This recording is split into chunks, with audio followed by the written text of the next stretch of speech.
Le dernier quart d'heure de Smart Bourse. Chaque soir, c'est le quart d'heure thématique. Le thème ce soir, c'est celui de la dette émergente, un thème qu'on traite régulièrement avec les équipes spécialistes d'Iveo Capital Partners et son cofondateur qui est à mes côtés en plateau, Mickaël Israël. Bonsoir Mickaël. Bonsoir. Merci d'être là. Il faut juste se reculer un petit peu par rapport au micro. Voilà, c'est parfait Mickaël. Oui, je le disais, spécialiste de la dette émergente.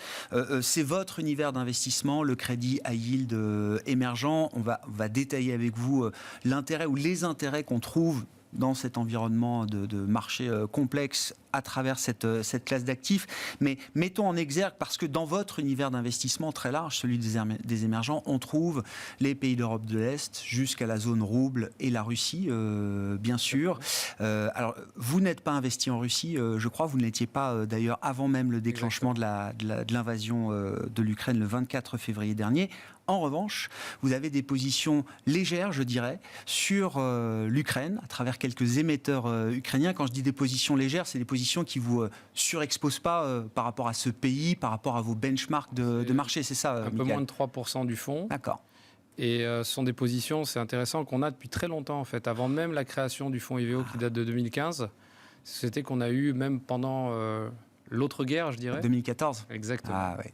Bah, ça, Qu'est-ce qu'il y a d'intéressant en Ukraine et quels sont les retours de terrain? Parce que là, j'imagine que vous êtes en contact assez direct avec vos investissements et les sociétés dans lesquelles vous êtes investi aujourd'hui. Comme je dis souvent en plaisantant, mais il y a encore des gens dans les sociétés, il y a encore des gens qui répondent au téléphone, il y a encore... C'est vrai que quand on regarde les news, on a quand même l'impression que tout est arrêté. Non, il y a une économie de guerre. Donc, évidemment, ce n'est pas optimal pour les sociétés. Mais en tant qu'investisseur obligataire, quel est le sujet qu'on monitore le plus? C'est le risque de destruction de l'actif. Quand il y a un conflit armé, c'est de ça que vous voulez vous protéger. Et ça, c'est assez bien monitorable. Et surtout, les sociétés sont, je dirais, assez vigilantes d'informer où sont les actifs, est-ce qu'il y a des risques, voilà. Et c'est différent selon les sociétés. Mais de manière générale, aujourd'hui, sur les sociétés qui sont émettrices sur ce gisement, je dirais que leur production, ça continue à fonctionner.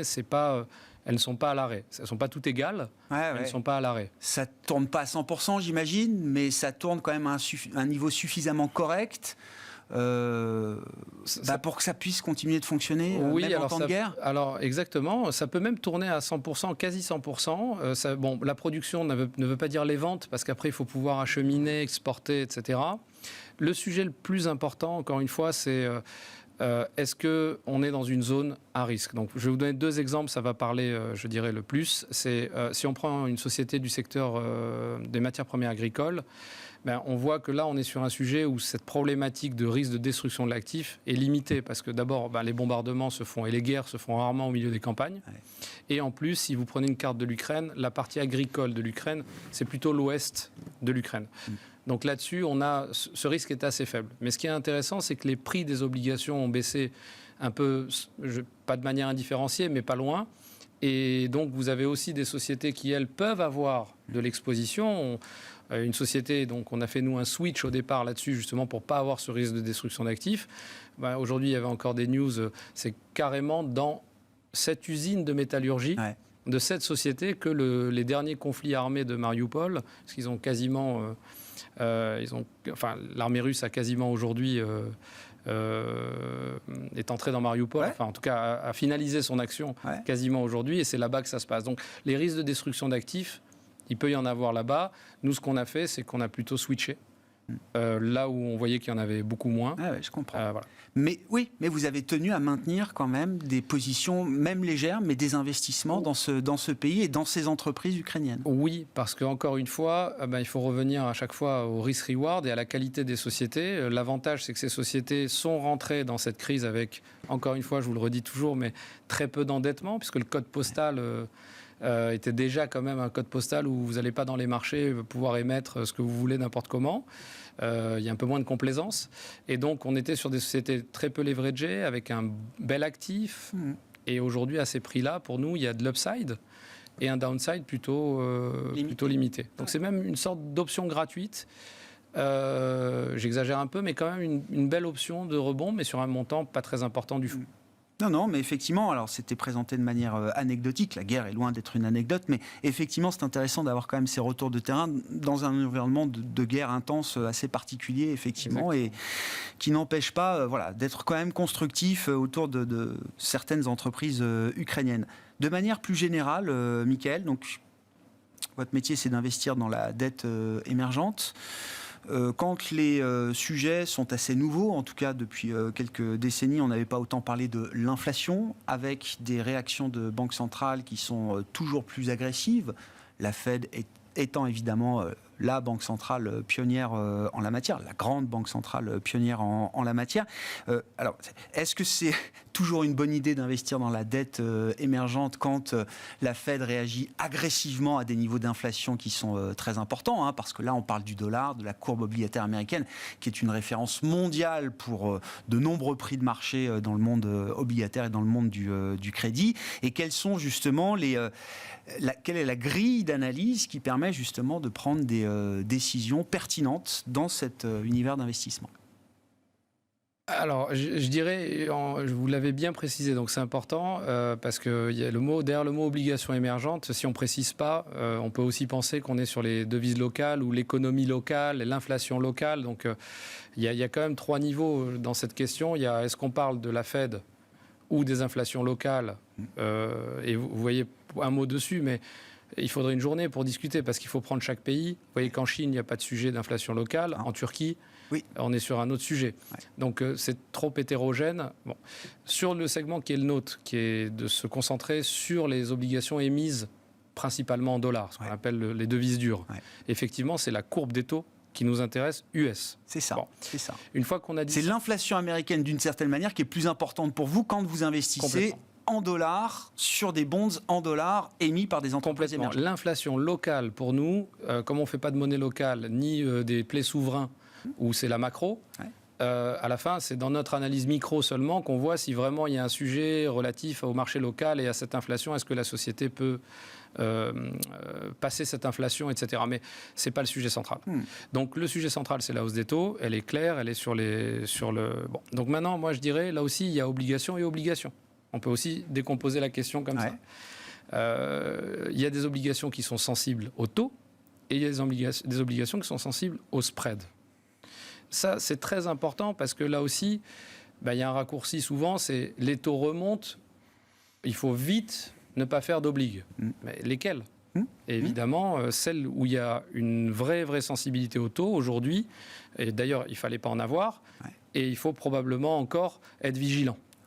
Mais celles qui sont sur les spreads, c'est un autre débat. C'est le débat de savoir, c'est un débat micro, hein, donc c'est le débat de revenir aux sociétés.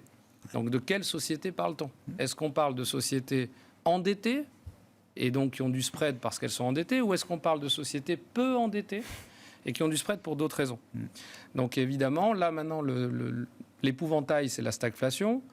Eh bien évidemment, le cocktail des risques typiques de défaut sur le crédit, c'est du leverage, de l'endettement et le cycle qui se retourne. Bon, on l'évoquait avec des allocataires d'actifs juste avant, c'est ce qui fait qu'ils sont prudents justement vis-à-vis de certains segments du crédit aujourd'hui. Voilà, mais vous voyez, ça mérite à chaque fois d'ouvrir le capot, parce qu'il y a des mots génériques, mais plusieurs fois je suis venu vous démontrer que le segment du corpo émergent at currency avait la particularité d'être très peu endetté. Donc, je rappelle un chiffre, on a fini l'année dernière en moyenne à moins de 2 fois EBITDA d'endettement sur les sociétés de ce segment high yield, contre 6 fois en Europe sur le même segment. Donc on ne parle pas de la même chose. Voilà, donc je pense qu'à chaque fois, il faut vraiment décomposer. Et pour répondre à votre question, sur ce segment-là, on n'a pas beaucoup de duration. Donc déjà, on est assez bien protégé. Excusez-moi, encore une parenthèse, mais il n'y a pas beaucoup de classes d'actifs où vous savez vraiment où vous mettez les pieds par rapport à ce risque des taux.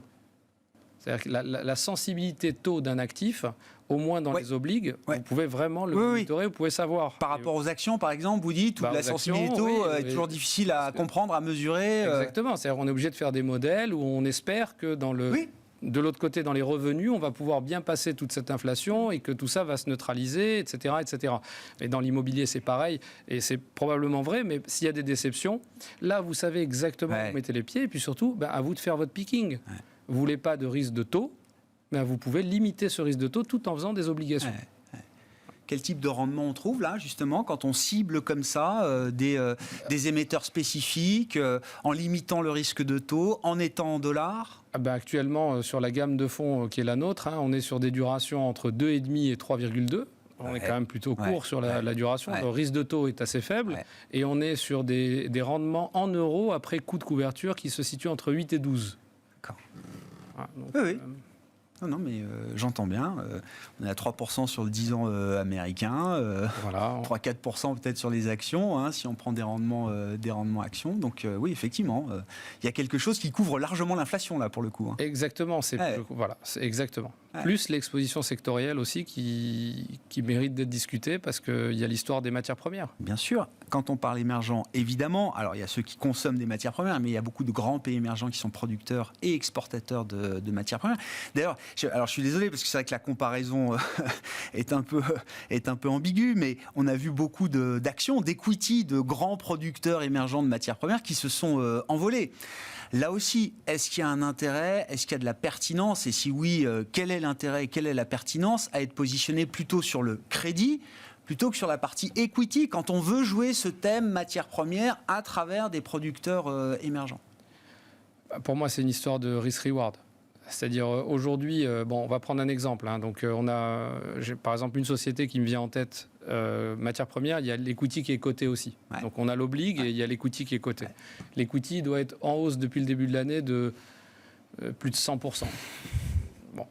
Notre oblig, elle est en hausse, elle a longtemps été en baisse et elle est en hausse maintenant de 2%. D'accord. Donc ça, c'est la valeur du papier. Exactement. Okay. Donc on va me dire, il n'y a pas photo. Non. Ok, mais c'est normal d'une certaine manière parce que si vous avez le prix de la matière première qui monte et vous êtes un actionnaire, vous participez à cette création de valeur, à cette croissance, etc. Dans les obligataires, évidemment, on est plafonné. Mais c'est vrai dans l'autre sens. La protection, elle est vraie dans l'autre sens. C'est-à-dire si demain, il y a un reflux des prix sur les matières premières, pour des raisons que tout le monde a déjà bien en tête, si ça arrive, eh bien, on n'a pas acheté des actions au plus cher. Et pourtant, on est rentré sur des obligues qui payent du 8 à 9% aujourd'hui en dollars. Et pour des sociétés qui ont performé comme jamais grâce à la hausse des matières premières et qui ont donc accéléré leur désendettement. C'est ça, c'est-à-dire que même en cas de retournement du cycle des matières premières, vous dites le créancier, le profil de crédit de l'entreprise n'est pas forcément dégradé parce que le cours des matières premières serait amené à un moment à retomber. Exactement. Donc de la même manière, vous ne participez pas à l'envolée. Mais si vous pensez que les matières premières vont continuer à grimper, évidemment, il faut faire de l'equity. Ce sera mieux.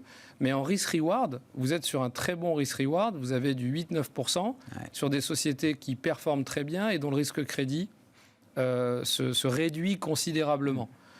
Voilà. Après, vous avez ce rendement-là pour plusieurs années. Ce n'est pas pour 2 ans. Voilà.